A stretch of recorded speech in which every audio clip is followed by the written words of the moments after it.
Howdy, all. It's parade day in Philadelphia as the Eagles celebrate their Super Bowl championship, long awaited. But Russ and I have decided we're not going to talk about that. No, I mean everybody watched it on TV and heard it. Like, what else could I add? Yeah, was there any eating contests of anything that No felt eating contests. any pole climbing contests? Crisco. Not well. See, I don't know what happened before because I was taping my Sirius show, and then I don't know what's happening now. I only know the 20 minutes I saw of just people, the players speaking. Yeah, and by the way, 38,000 cans of Bud Light were distributed on the street. I'm sure that'll contribute to the positive the aspect of the day. Yeah. Anyway, let's talk about what everybody's been talking about. Like my brother and I met for coffee this morning. People at the game last night.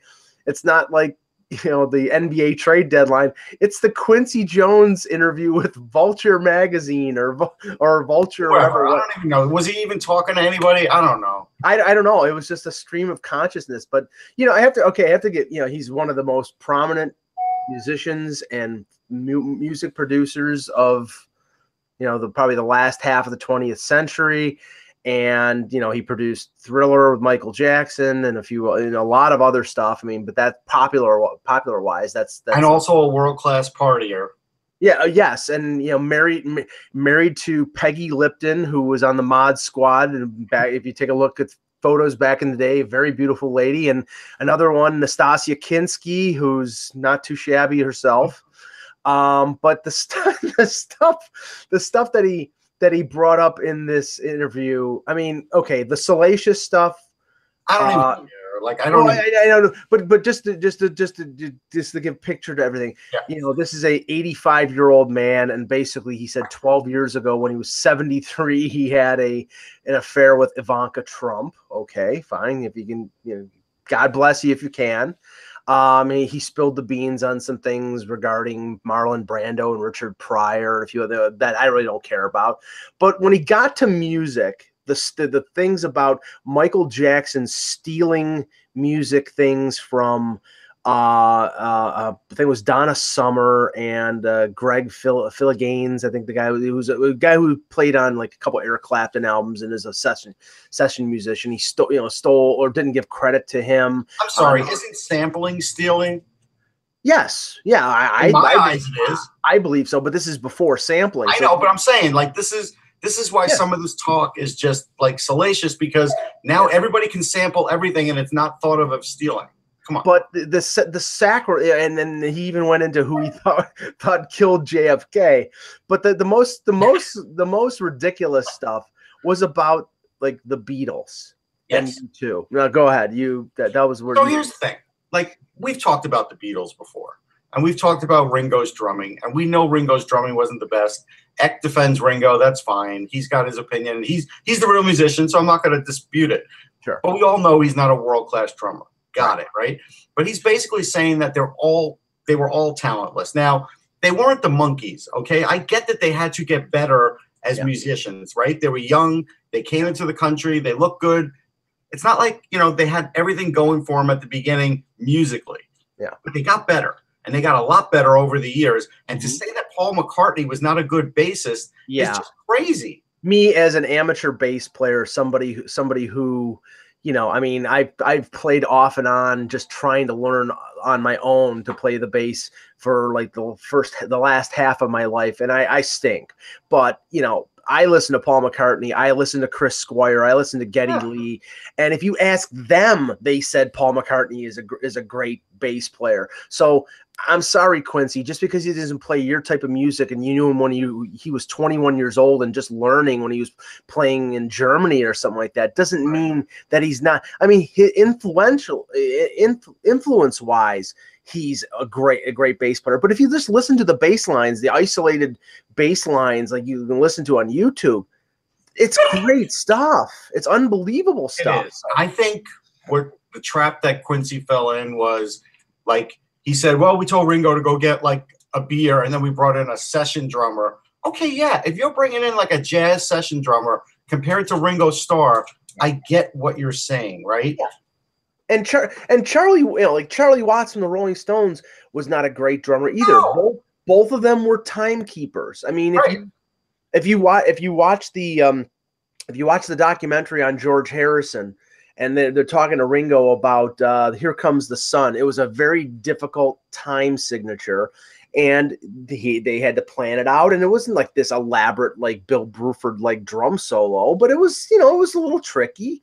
Yeah. And it's so I mean compared to Pete Best, he was friggin' Buddy Rich. So and that's the thing. And actually, Trey Cool from Green Day the other day posted Buddy Rich's star from the Walk of Fame. Mm-hmm. And yes, Buddy Rich was like, when I was a kid, nobody was better. Not even rock drummers. He was the guy for a while until we got into that generation of Carl Palmers and those kinds of guys that were just unbelievable. But here's the thing. If you're going to match up Paul McCartney and like Stanley Clarke, okay, fine. He's not going to reach that level, but he doesn't stink. And he made it seem like they all stunk. And that's where the problem I had. And David Crosby came out, and he's very busy on Twitter. I love following him on Twitter because he talks about a lot of stuff all the time. He's not afraid to say anything. Not afraid to say anything. And he basically said Paul is a very fine bass player. So, and I don't know if they're friendly, but and I'm sure there's mutual respect. I've never seen him hanging out. I just think he's doing that out of respect to the music world, like what he's seen. Right. And see, this is the thing. He talks about Jimi Hendrix and basically said Jimi Hendrix was really afraid. Like he was supposed to play on an album that Quincy Jones was producing in 1970, and he died beforehand. But he says that Hendrix was hesitant because he was playing with all these great jazz guys. And okay, I get that because Hendrix was Hendrix was 27 when he died. So I can understand a little bit of hesitancy. A 27-year-old Eric Clapton would have been hesitant probably to play with the great blues guys that he admired, but later on in his 40s and 50s, he was on stage with them and he wasn't intimidated. So I don't think that takes away from a guy like Jimi Hendrix, and he's supposedly best buddies with Bono, and then he trashes U2's music. So I just think, I get what he's done in his career. I do. But then you look very small when you're like just spouting stuff out, toward your, on the back nine.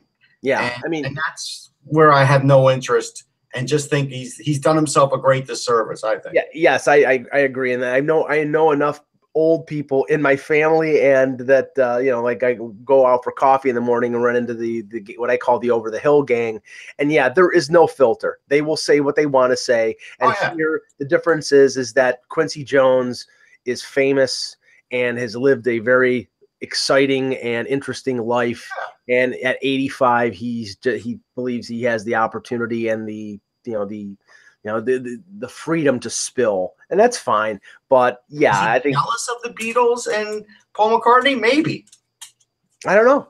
I mean, I'm sure he's done he's been very comfortable. No, I'm not saying money wise. I'm saying maybe successful in his career. Maybe when they were getting all that spotlight, he didn't like that because he saw that, hey, they're not as good as my guys, the ones I'm backing for my records. That's the way I took it. That's very possible. And by the way, he did the one thing I did agree with him on. He does trash hip hop.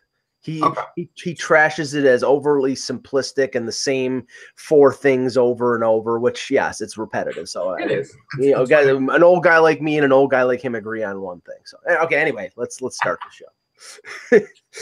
Hello, Hockey World. Today is Thursday, February 8th, 2018. I'm Russ Cohen from Sportsology.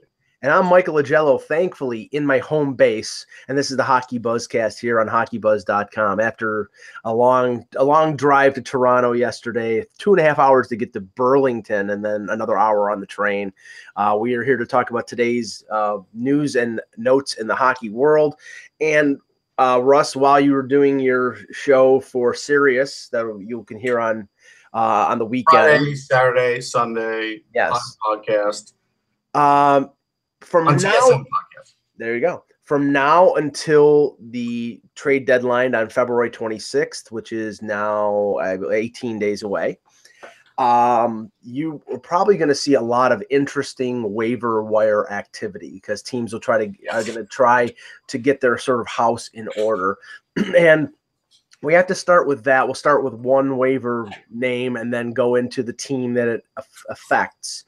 and that's Brendan Smith, who has been put on waivers by the New York Rangers less than 1 year after signing a four-year contract at over $4.3 million per. Now, Jeff Gorton came out and he held a press conference today, and we'll go into more about that in a few minutes. But he came out and said that he had no real insight on why Smith's game had fallen off a cliff. He says, we've done some different things with him to try to get him going, and he just hasn't played that well. Well, he did come into training camp heavy. We could start there. People felt like he wasn't in the shape he should sort of be in. So that's always an ingredient that when you get a contract in New York and you do that, that's never a good thing. If you back up the videotape, I was against this signing. I agree. I'm not a fan of his game. I liked his game like 5 years ago. I don't like it now. And you didn't like it in the playoffs when everybody else thought he was playing well. Correct. I still didn't. Now, to be fair, did I think it would get this bad? No. But I knew it would be bad.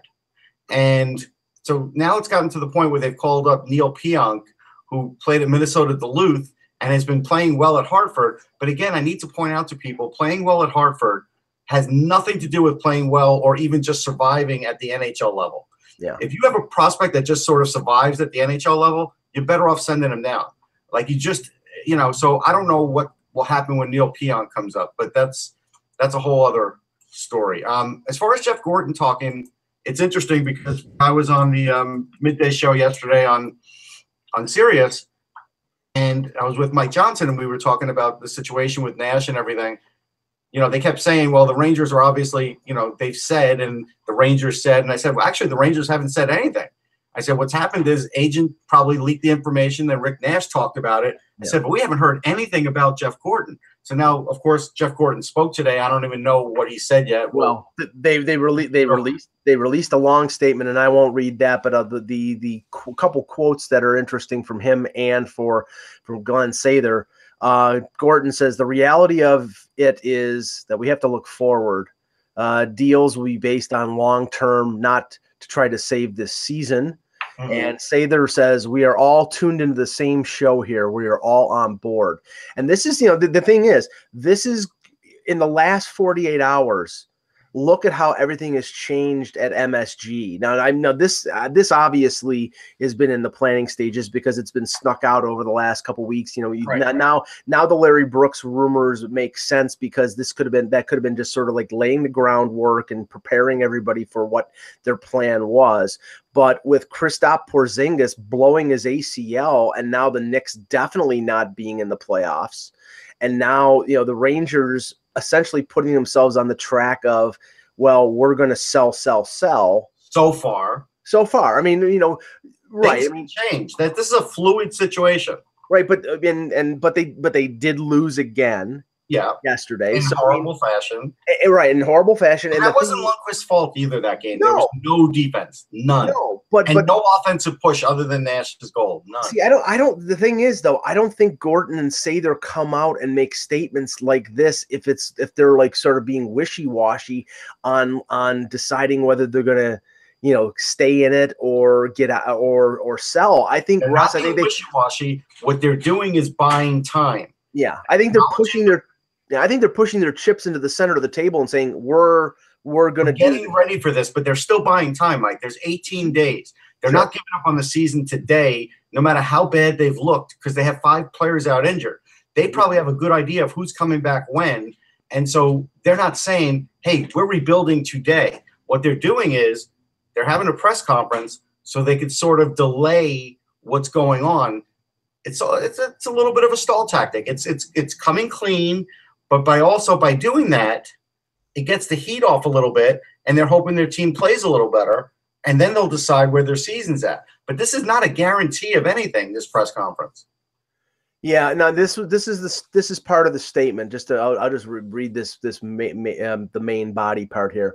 As we do every season, we are continuously evaluating our team, looking for areas that can be improved to enhance our chances of winning. We began this process of reshaping our team this past summer when we traded for assets that we believe will help us in the years to come. As we approach the trade deadline later this month and into the summer, we will be focusing on adding young, competitive players that combine speed, skill, and character. This may mean we lose some familiar faces, guys we all care about and respect. While this is a part of the game, it's never easy. Our promise to you is that our plans will be guided by our singular commitment, ensuring we are building the foundation for our next Stanley Cup contender. That's great. And Ranger fans will be like, show me. And that's fair because that's New York. What I'm saying is, though, there are some things here. Example, Lindy Ruff doing a horrible job as in charge of the defense. It's gotten worse under him. Players have regressed under him. Brady Shea is not quite as good as he was last year under him. I'm sure the heat has been turned up well under him, unless they really look at him as the next coach. But to be honest, he may have spoiled that at this point by not doing a good job on the defense. Now, when you look at like Anthony D'Angelo, he's looked pretty good. But again, there's no sort of role for him because everybody is sort of, when Vigneault is putting in players, he's not leaving pairings together for long stretches. It's like willy-nilly here, you guys this. Oh, now we're down in the game. Now we're going to change this. Now we're playing desperate hockey. Before you know it, by the second period, they're playing desperate hockey. And so to me, I get that they may not want to make a coaching change right now because things are up in the air. Right.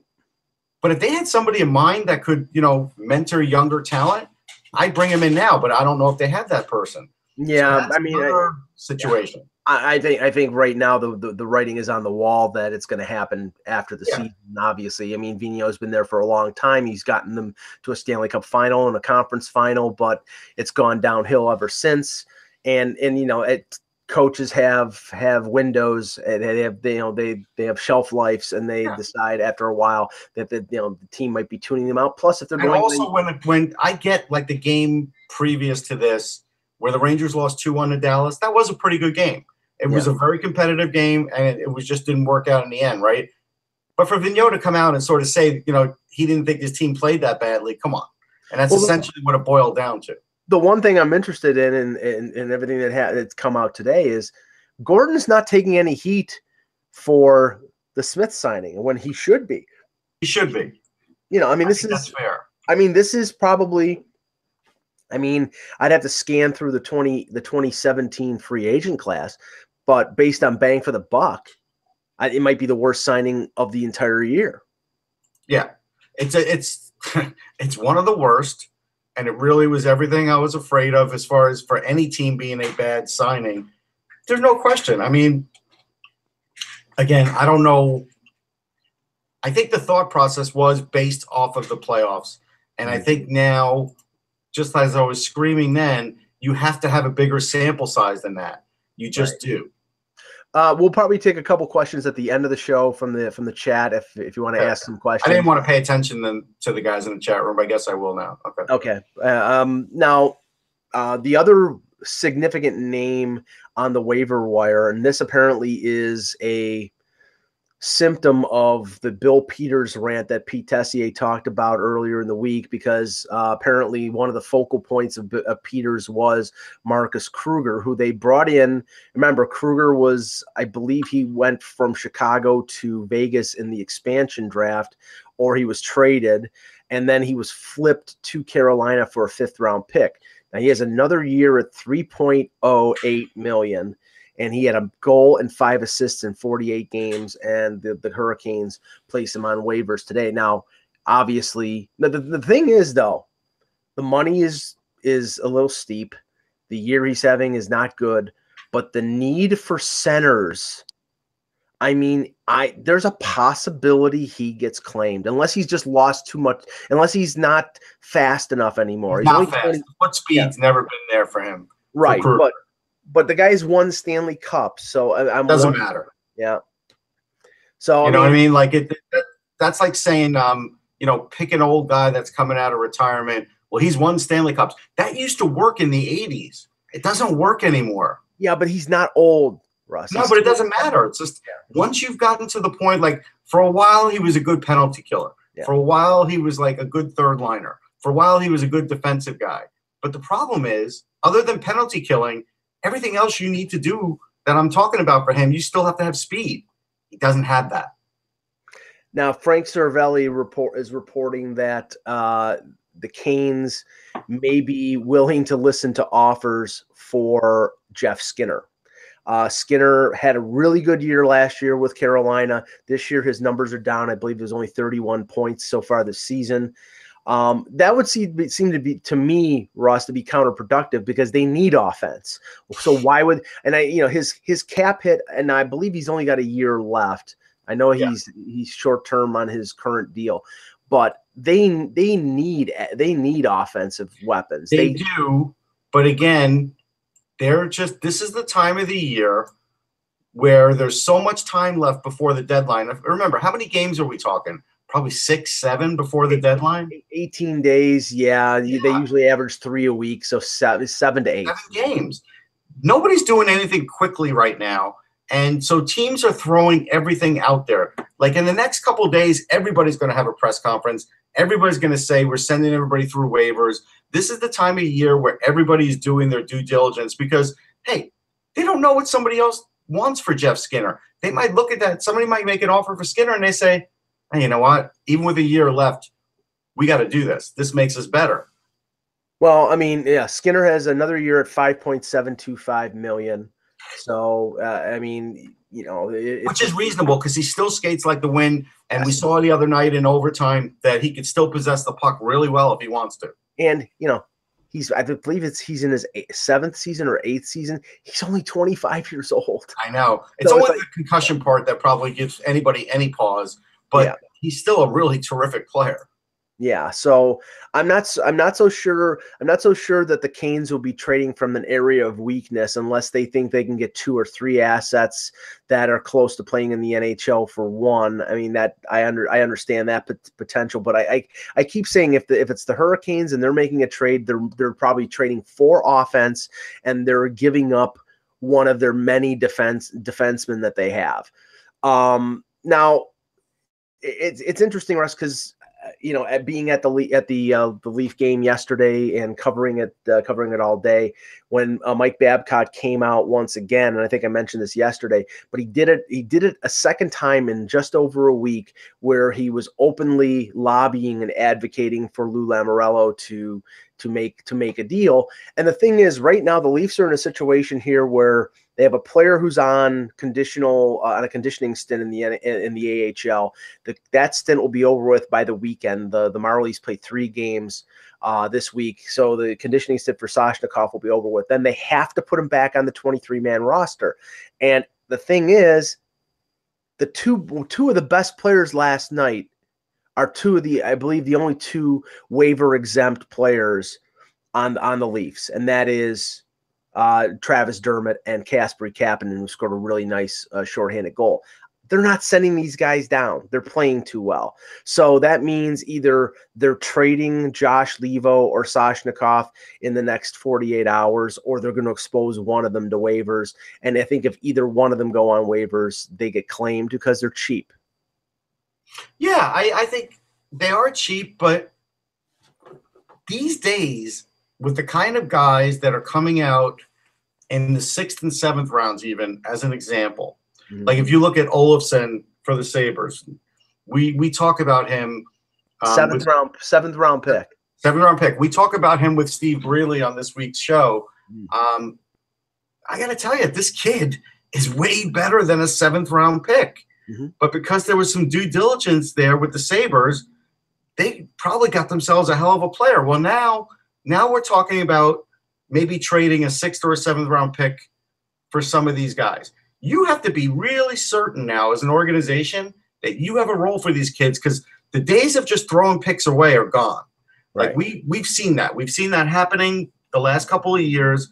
And look, I'm fully aware that if I start giving you percentages of guys who make it from each round, it's not great. But it's also the percentages of guys where if you pick up a Levo with a year left on his deal, what's the percentage that he helps you win that year or stays with your organization? That's not great either. So that's what they have to sort of balance out now.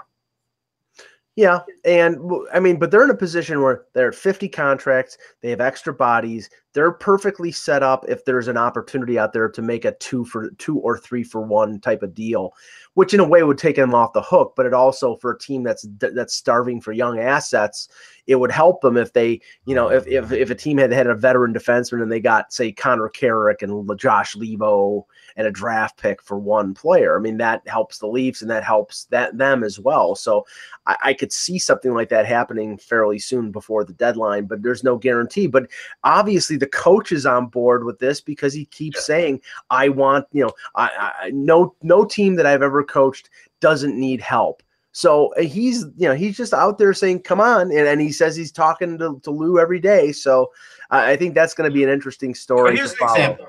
Yep. What do you think Shashnikov's going to score at the NHL level? 10 to 15 goals if he gets regular ice time. Okay. So let's say it's 10 goals, just to go fair. Yeah. Well, like we were talking about Olofsson for the Sabres, he's leading his team over in Europe. He's got 17 goals. Right. That probably translates into maybe 15 goals early in his career, maybe more down the road, right? Yeah. So that's the potential of what you could possibly get in a draft as compared to what you're going to get. See, that's the other part that we're balancing out here. Yeah. Knowing what you're getting and what you might get. Right. I mean, I'll just use a comparative here. Andreas Janssen, the Leafs drafted him in the 7th round, I think 4 or 5 years ago. He won the Swedish League Rookie of the Year, came over. He's played 2 years in the American Hockey League. He's got over 20 goals now. And this is where the Leafs are in terms of they have so much depth on the wings. Now, there's not even a guarantee that Andreas Janssen is going to be good in the NHL, but he's fat. He fits the game as it's played now. He's fast. He's skilled. I think, he's going to get a chance. The kid Grunstrom they drafted in 2016 is going to get a chance. And I think the thing with Levo, and Elliot Friedman said this yesterday, the thing with Levo that pissed him off, that probably sent him over the edge, was the fact that they finally sat Matt Martin and then they called up Kapanen. So if that's the case, and Kapanen is playing, and Kapanen's a 1st-round pick, and he's very skilled. Oh, he's playing great. He's playing great. So now, was that that lose the Matt Martin argument? It's coming that day. I'm gonna be so happy that day. I'm gonna probably, and I'll feel bad for Martin, although. I'm still not convinced they're trading him. I know that Matt Martin could head back to the Islanders. That's what Friedman said, that because he's got 2 more years at $2.5 million, that the Leafs might be willing to retain salary. He's done well for them. I mean, he's helped them in the locker room. He's helped them on the ice. I don't think he's a bad player. I think but I think the tutoring's over. I think that's what it's boiled down to. Well, the thing is, and this is what I was going to talk about regarding the game last night. This is the problem with the Leafs right now. They were manhandled by the Predators. The Predators are adults and they're kids. And I'm not saying that there's immense talent on the Leafs right now, but you saw the maturity, the maturation of a team that went to the Stanley Cup Finals last year with Bonino, with Turris, with Johansson. They won 60% of their faceoffs. They were pushing the Leafs around, and only by the grace of God and Freddie Anderson did they stay in that game. If it was based on completely on merit, the Preds should have won that game. It got 2-2 to overtime in a shootout, and the Leafs won on a goal by James Van Riemsdyk. But more often than not, you can't depend on your goaltender to make 44 saves. And more often than not, the Preds are going to win that game, and the Leafs are going to come up on the short end of the stick right now because their players, their top 6 guys, their top 4 defensemen are not what Babcock would call heavy players. Mm-hmm. And they don't have guys who push people around, who play the majority of the minutes, and that's going to catch up to you when you play Tampa and when you play Boston. Now, I will tell you this. This is the situation is the same thing that happened to Mr. Miyagi. Danielson got better than Mr. Miyagi, and once Danielson was better than Mr. Miyagi, you don't need Mr. Miyagi anymore. It's really that simple. Yeah, but come on. I mean, he picked just because he picked up the fly with some chopsticks. Come on. No, I mean, yes. I mean, I do think at this point, if you take Kapanen out of the lineup, they're not playing. They're not doing that. So now, could somebody else come out of the lineup? I guess that's possible. Yeah, but I don't see who, because the other winger on that line is Leo Komarov, and Babcock loves him. I don't think he's in love with Dominic Moore. There's a lot of rumors out there about them trading for a depth center, but if you look at the list of depth centers in Dominic Moore is a depth center. I know. I think that's the thing. I think and he's good on faceoffs. Yes. This is crazy. Well, this is the thing. Babcock wants size. He loved Freddie Gauthier, but Freddie Gauthier didn't do what he wanted him to do. He wasn't playing like a 6'5" guy. He wants like a Colton Sissons type. He's not going to find it. Right. It's not out there. I mean, Mark Letestu, Thomas Pakanitz, Benoit Pouliot, I don't even think can play center anymore. Thomas has size. Do you really want him? No. No, because he's soft. Yeah. Now, Benoit Pouliot isn't tough. No.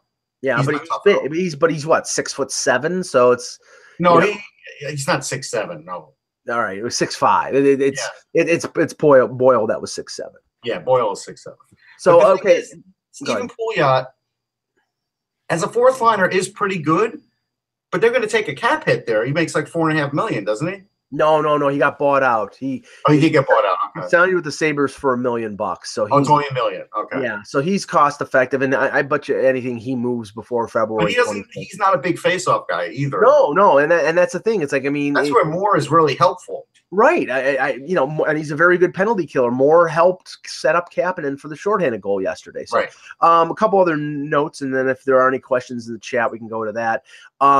Scott Mayfield, who signed a 5-year extension with the Islanders recently, he's now joined the list of wounded on the Islanders blue line. He's out. It was placed on IR yesterday. That goes along with Calvin DeHaan and Johnny Boychuk.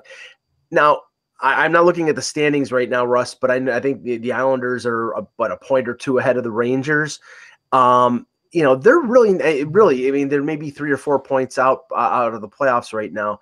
But with every succeeding day, the fact that the defense is weaker, they've not improved their goaltending, and now, Garth Snow is just making his usual noise about not trading John Tavares, and apparently he's just living in a complete state of denial about the place of his franchise. Well, yeah, let's talk about that for just a minute. So he talks about DeHaan being out. Okay, I get DeHaan's a big piece. I do. Although he's such a big piece, he won't be there next year. But we won't even go with that, right? I mean, that's the hypocrisy of this talk that he had, is that just like Josh Bailey is a big piece, but he won't be there either. Right. But the funny thing about all of this is he didn't mention the goaltending once. Or if he did, nobody wrote about it. So he actually thinks this goaltending is good enough, or he doesn't want to admit it's not good enough. That's scary to me. Yeah. No, he's living in denial. Maybe he's part of the goaltenders union, and he doesn't want to slag some of his compatriots. But honestly, so far ownership is on board from everything that's being written, and if that's the case, I don't know what to tell you, Islander fans. I mean, I hope that's not the case. Well, I know that Garth is not. He doesn't have the biggest bunch of fans in the Islanders fan base. I think they're growing frustrated, and I think they're justifiably worried right now about the whole Tavares situation, because now that the building thing is out of the way, I mean, okay, it's out of the way, but it's 3 years down the road. It's already running into the Long Island kind of stuff. Like the other day I saw that, well, they're not going to have restaurants and this and that right away. They're going to do it like Nationals Park. I went to Nationals Park like the year after it opened, right? Mm-hmm. And it was supposed to be like what's in Philly, like restaurants and all this stuff. There was nothing. Yeah, I heard it was very unspectacular. But the park is nice. But after that, there's nothing in the neighborhood, right? Right. I think there's going to be just slightly more than nothing in that neighborhood when the thing is built, and they'll start to add on as it goes on. And that's the feeling that I get. That sort of defeats the purpose, because the whole point of it is to develop the area. I know, but again, it costs a lot to do it, and that's part of the issue. And it just, once you start seeing that there's little changes being talked about, that's when Long Islanders start saying, all right, just get to the brink at this point. And I get Snow coming out and saying, he's shutting everybody up and saying, we're not trading Tavares. It's not happening. Okay, great. So now people don't have to ask that question. I think they'll still ponder it. based on the fact that, you know, if they continue to lose, you know, they continue to lose, then they're out of the playoffs. Now, maybe they won't trade Tavares, but does that mean you won't trade Bailey either? If you don't have any chance of making the playoffs, are you not going to trade Josh Bailey with the year he's having and the fact that, you know, you probably don't have the money to sign him if you sign Tavares? It's a good question. Because DeHaan doesn't make that much. And if you're going to overpay Bailey and give him like $5.5 million, you could do it. But then the problem is you then have to go cheap in net again. Yeah, and if you could somehow get Sorokin over from which I think he's signed for another year, so I don't think you can. Right, unless Soderstrom's not ready. That's the problem. Right. Yeah, and so I mean we know that Halak's a free agent, and you know they could go out on the market and look for somebody who's got a year left in a contract just to fill the gap because Grace is not a number one. I think maybe they trade for Cam Ward. As an example, he's got 1 year left on a deal on a 2-year deal or something, right? Yeah, I mean they'd be in the similar position that Calgary was in last year when they traded for Mike Smith, sort of close the gap while Gillies was getting. And I think that's what they're going to end up doing. But the thing is, they have to do it pretty cheaply if they keep Tavares and Bailey. And if you do that, you're really not doing anything else unless you move assets to gain assets. And then we're back to where we were with the Islanders a couple of years ago, where they're getting rid of salaries to bring in salaries. And that's why the Robin Lehner scenario makes the most sense for more than one reason. Now the thing is, this year, if they think that they're not in it, then maybe they hold off until the summer. But Leonard is a restricted free agent at the end of this year, and they can qualify him. And then I think he's a UFA the following year, so it would give them that 1 year while they're waiting for Sorokin to come over from the KHL. So that's a possibility. But the whole thing is contingent on Tavares making the decision. I mean, everything. But not for the trading deadline. None of that. Not the trading deadline, but the future of the franchise. I'm talking right. About. But right now we're just talking about what happens leading up to the trading deadline. And after that talk, if I'm an Islander fan, I'm not happy. But again, after what the Rangers put out today, if I'm a Ranger fan, I'm not happy. Because even if you want to rebuild as a Ranger fan, it came off a little bit scripted, PR, corporate-ish, right? So that's the problem.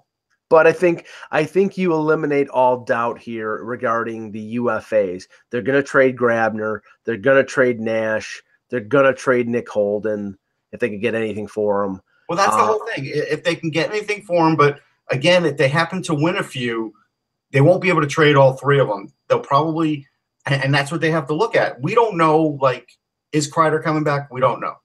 We don't know how quickly Shattenkirk's coming back. Right. But if they trade Nash, let's say they happen to be at the point where they're 1 point out, right? Right.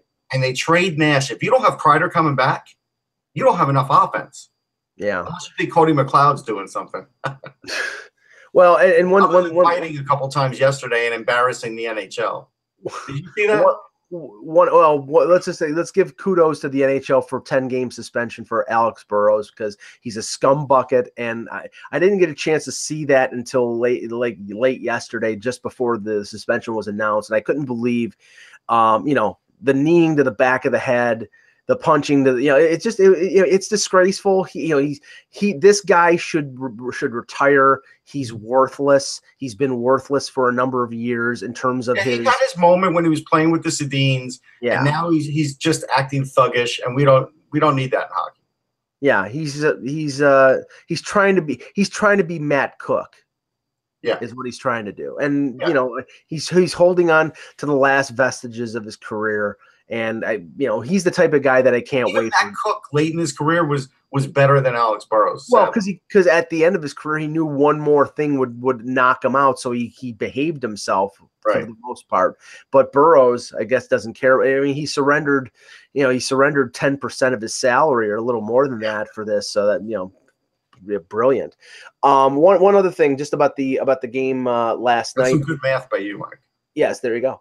The Preds are for real, And I mean, this is not a bulletin here, but they are for real. Rene is playing great. PK Subban did not have the greatest game yesterday, but their defense is deep and talented and experienced. They're strong up the middle. And I heard Hal Gill, who's a color commentator for the Preds, I think the radio broadcast, and he was saying. Yeah, he was saying basically, I don't think they need a top six. I don't think they need to add a wing. Now they might because they have the ability to, and why not? If you can add something, go ahead and do it. But they're not up against the wall here, like some other teams in terms of needing scoring. So they might just stand pat. But they have Tolvanen coming in, and that's why they might stand pat. Right. That's the only reason. If they didn't have Tolvanen coming, then that's a whole different situation. And you know what? Laviolette said yesterday, like there's no guarantee that Fisher is even going to play center when he comes back. He could play the wing because they have not only, they have Johansson, Bonino, Turris, Sissons, and then they have Freddie Gaudreau, who played center for them in the playoffs. It doesn't mean that they even need to use Fisher up the middle. So right. Do we have any questions in the chat? Yeah. First one that I noticed, it was from Thomas asking what I think Pulock will make in his RFA deal. So he's got 18 points in 40 games. I think what Ryan Pulock will make is around 2.5 to 3 for 3 years. I think that's what the Islanders will offer him. Yeah, I don't think. Well, unlike the deals to Mayfield. And I think it was they signed another player to a really low. Like Mayfield's like $1.4 million or $1.8 million for 5 years. They signed another defenseman. They're certain of what he can do. I don't think they're certain of what Pulock can do. Right, but yeah, Pulock's top level is much higher than Mayfield, and that's why he probably wants a short deal of 2 to 3 years, and would be willing to accept that lower amount. But then if he with his shot. With his offensive ability, he could score in double figures in goals. So if he does that, he could make a lot of money. So I think he'll keep his deal short. Here's one from Mike Doyle, because there's a couple of Mikes there, I think. I don't know. I don't pay attention. Good name, Mike. Well, yeah, you, but this is asking because Eck wrote about it. The Kings are talking to the Pens about Ian Cole. Is Trevor Lewis possible trade candidate for Cole? I mean, I guess he is because he's a guy that always scores in the playoffs. Like he never scores much in the regular season, but Trevor Lewis gets his 2, 3, 4 goals in the playoffs. And then if you get him to the Stanley Cup, he guarantees to get a goal or two. Always does. So I think they'd be looking for a little more, but I think he could be in that deal. I'm pretty sure Jeff Merrick said on the podcast that he does with Elliot Friedman that Trevor Lewis was an interesting sort of little codicil to the whole question, the whole Claude Giroux draft thing, where Clark forgot Giroux's name because Trevor Lewis was the guy that the Flyers wanted, and he got picked a few picks ahead by the LA Kings because Hextall had gone from Philadelphia to the Kings, and he liked Lewis too. So Lewis got picked by LA. Bobby Sanguinetti got picked by the Rangers, and then it came up to the Flyers and Clark. Those were the two guys that he wanted. And they got their franchise player. They're lucky they did. And he forgot his name when he picked him. So one more question from the chat, and then we'll end the show. Yeah, Mike, don't you think the Leafs will find a way to keep Levo and Shashnikov, considering JVR, Bozak, and Komarov are on expiring contracts? That's from Mikey. Only if there's. Not that they would do this, but if there's an injury they could fake. Because right now they're up, like I said, they're up against it. Soshnikov has to come back on the 23-man roster by this weekend. And like I said, the only two guys, like Marner and Matthews are waiver exempt. Obviously, they're not getting sent down to the minors, but the only two waiver exempt guys are Dermott and Kapanen, and I can't see them sending Dermott down right now because he's playing too well, and I can't see them sending Kapanen down. Even maybe if it's a paper move and they need a day or two, but unless somebody gets hurt in the game against Ottawa on Saturday, they're going to have to make some sort of move. They're going to either have to risk sending Levo down or risk sending Soshnikov down. And by the way, Soshnikov has the KHL clause in his contract. If they tried to send him to the minors and he doesn't get claimed, he can go back to the KHL because he's in the minors. He has to be on an NHL roster after November 15th to be able to stay in North America. And I agree with you on that. And then someone asked about Todd McClellan. I do think he'll get fired at the end of the season. Yeah, will it stop there, though? Will it be McClellan or will it be McClellan? I think it'll stop there for a little while, yeah. So you think Chiarelli will get one more shot coach-wise? I do. That's interesting. Well, okay. Good show, Russ. We'll be back tomorrow, probably at 1 p.m., but we'll keep everybody updated. With it, we'll let you know tomorrow. We'll let you know. We don't even know. Yeah, we don't even know. We're flying by the seat of our pants. For Russ Cohen, I'm Michael Agello. Thanks for watching, and remember, without the buzz, it's just hockey.